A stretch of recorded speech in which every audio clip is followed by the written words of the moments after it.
Eto po, mariin pong pinabulaanan ng AFP chief na si General Bronner, mga bossing, na tinatanggal yung security ni VP Sara.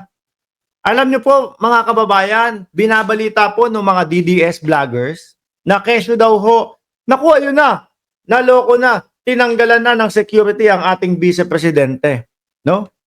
Na magte-take charge daw po si Bronner. Wala pong katotohanan, mga boss. Ayan, no? Oh. Tinake-over mo daw yung Hindi po totoo yun na I will. Oh, fake news na naman sila, mga bossing, ano? Gusto nilang pagmukain. Tignan mo ginagawa ng gobyernong Marcos. Tinanggalan na ngayon ng security si Inday Sara Duterte. Tapos magte-take over si General Bronner, etc., etc. Para magmuka na kinakawawa talaga ang vice-presidente. Ano ba? Ano ba mga pinag-iisip nyo? Etong mga tao na inyong mga idinadamay, hindi magsasalita. Akala nyo kapag ginawan nyo ng fake news etong mga taong to, hindi sila aalma. Hindi nila sasabihin na mali yan, peki yan. Akala nyo mga pipi yan. Yung AFP nga po, mga bossing, ginawa nila ng kwento eh. Nakakita ng picture. Ano po, o nakakita ng isang video. Nilagay nilang caption. Ito na ang AFP. AFP Davao, luluwas ng Maynila para suportahan si VP Sara. Sinopla po sila ng AFP doon, mga kababayan. Sabi, ito pong video na ipinapalabas po nila, galing po sa mga dating mga nangyari. Hindi po ito patunay o hindi po katotohanan na ito po ay pagsuporta kay VP Sara. Sabi ni Someday, yan talagang mga DDS sa 10 sinabi, 11 ang peke. Oh. Sabi ni Janelle, Vanderhurst, pinahirap mo naman yung apelido mo. 262 daw ang kanyang like. Oh, good evening. Shout out sa iyo, Janelle. Tuloy. Take over the BPSPA, it is still under the Presidential Security Command. Kasi nga po, hindi ko po kayang gawin yon dahil marami po tayong iniisip na iba pang mga security issues ng ating bansa. Kaya nga po dun sa statement natin. Tapos sila pa, yung te-take over, mga kababayan. Ang dami, nandiyan yung West Philippine Sea at kung ano-ano pa po, mga bossing. Nandiyan yung sa mga Pogo. Oh, isasama pa ba ni General Bronner? May mga gumagawa naman po nun.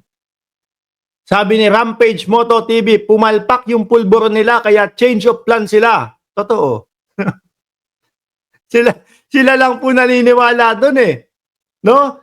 Doon sa pulburon video nila, walang kwenta. Mahihina ang utak ng mga gumawa nun. Earlier, we said that our country is beset with a lot of security threats, a lot of security challenges. So kaya po nananawagan kami sa ating mga kababayan na huminahon, maging kalmado sa nangyayari, and let us just allow the democratic processes to continue. Ang gusto pong palabasin ng mga DDS dyan, mga kababayan, o eto na, ganito. Malapit na, no? Babaliktad na yung mga AFP, babaliktad na yung mga kasundaluhan, babaliktad na yung mga militar, which is yun yung sinasabi ni Digong, mga kababayan, na kabaliktaran po, mga bossing. Actually, sabi ni General Bronner, idagdag ko dyan, mga kababayan, na yun daw pong mga kasundaluhan nila na may papanigan, no, kung Duterte sila o Marcos sila, mag-resign na daw. Yan ang madiin na sinabi ni General Bronner, mga kababayan. Oh, ha? Paano may pupunta dito sa AF? Merong susuporta kay VP Sara, mga taga Davao, peke naman po. O mga DDS, bakit walang nagko-comment dyan? Bakit ang hihinaan nyo mag-comment? Paano yung piso kada comment dyan? Yung piso kada comment, doon kayo kumikita. Tapos ayaw nyo mag-comment dyan. No? Sabihin nyo, bangag ka, Mark. O, dali. Sabihin nyo, bayaran ka, Mark. Hindi kayo nahihiya nun. Yung mga vloggers ninyo, ipinapain kayo sa kahihiyan. Bakit ho, mga kababayan? Ipinapain ho sila sa kahihiyan kasi papainan po sila, o no? ipipid sila ng mga kasinungalingan na ang AFP, eto na, ganito na, nakasuporta na sa atin. Pupunta na, luluwas na ng Maynila para suportahan si BP. Tapos, ipapakalat nyo yan, ipopost nyo sa inyong mga social media. Pag may nakakita kung ano yung katotohanan, sosoplahin kayo. Di ba? Sosoplahin kayo. Wala na, napahiya na kayo. O, isa pang senaryo, galing kayo doon sa mga vlogger ninyo, ipipid kayo ng mga fake news. Tapos pupunta kayo dito sa channel ni Mark Ramos. Sabihin nyo, oh, AFP Mark, bumaliktad na, sasama na kay Sara. Oh. Tapos alam namin yung katotohanan. Wala na, mapapahiya na kayo. O, di ba? Hindi kayo nagsasawa nung mga ganyang estilo ng mga vloggers ninyo? Nakakahiya yan. Ano? Yung pame-make news para kumita, para magkaroon ng views. Doy, nakakahiya yan. Sabihin nyo doon sa mga vlogger ninyo. No? Dapat pawang katotohanan lang. Di ba? Dapat yung totoo lang. Hindi yung kung ano-ano yung ibinabalita, mga bossing. Oh, eto, soplak po sila. Sabi, wag kasing puro fake news. Video mo, 800 na lang. Wag kang mag-alala dyan. Tulog na yung mga viewers namin. Bukas, balikan mo tong video na to. Nakalagay dyan, 50,000 views. Kasi kayo, puro fake news yung pinagpapakalat nyo. Biruin mo, ayan, anak ng tinapa. 500 ang pangako ninyo doon sa mga pupunta. Tapos 200 ang ibibigay. Nang estapa pa kayo. Nang uto na nga kayo, nang estapa pa kayo. Di ba? Ay, nako. Pinake news nyo pa yung mga viewers ninyo. Oh, ano pa? Saan ka pa? Kung gusto nyo na matawag na BOBO, mag-DDS kayo. Sumuporta kayo sa mga DDS. Instant ang tawag sa inyo, BOBO. Oh.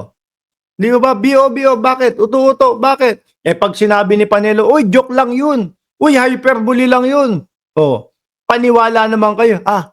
Nakanganga pa. Sabi ni Panelo, joke lang. Okay na. Ang lulupit ninyo, no? Ang tatanga ninyo, mga DDS. Oh, mahal bayad dito. Sabi, uy, si Rachel. Rachel, Hetalia, naniniwala ka, Rachel, mahal ang bayad sa akin? Sige nga, yan, no? Naniniwala ka, Rachel, mahal ang bayad sa akin. Aba, napakaswerte ko naman tao, no? Biruin mo, nambubwisit na lang ako ng DDS, babayaran pa ako ng mahal, ha? Oh, pinaano mo naman, pinasaya mo naman ako. Napakaganda ng paniniwala mo sa akin, no? Napakataas ng paniniwala ni Rachel sa akin. Nambubwisit na lang ako ng mga DDS, babayaran pa ako ng mahal. Aba, iba ang kalidad ng Mark Ramos. Ano ho? Yung iba, sasabihin, paano babayaran to? Puro naman pang-aasar lang ang ginagawa nito. Pero si Rachel, mataas ang tingin sa akin. Malaki bayad dito kay Mark. Samantalang ang ginagawa ko lang po, mang-asar sa kanila. Oh. Babayaran pa, ha? Anyway, mga boss. Sige lang. Diyan lang kayo sa comment section. Walang problema sa amin na nandiyan kayo sa comment section. No? Naiintindihan namin, may piso bayad kada isang comment. Sabi ni Peroldo. Sabi sa inyo sabi ni Perold Ray, hindi ako naniniwala, Sir Mark. Mahal ka namin, Sir Mark. Oh, paano yan? Magagalit yung mga DDS dito. Yung mga DDS na halos pilitin na po ni Duterte, umaten kayo doon sa rally-rally sa EDSA namin. Wala, mahina si Duterte sa inyo. No? Halos araw-araw sinasabi na ni Duterte, isog ka ba? Isog ka ba? Isog ka ba? Wala pa din pumupunta sa inyo. Kaya nasabi nung mamang matanda, wala nang nakikinig sa akin. Naniwala kami, wala nang nakikinig. Paano po? Panay po ang kanyang imbitasyon. Pumunta, isog ka ba? Isog ka ba? Isog ka ba? Mag-EDSA tayo. Walang pumupunta. Pero pag naka-live na po si Mark Ramos, nandiyan sila. Mas madami pa ang pumupunta sa live ni Mark Ramos. kesa doon sa rally nila. Di ba? Eh di mas mahal nyo ko, mas powerful yata yung boses ko kesa kay dating Pangulong Duterte.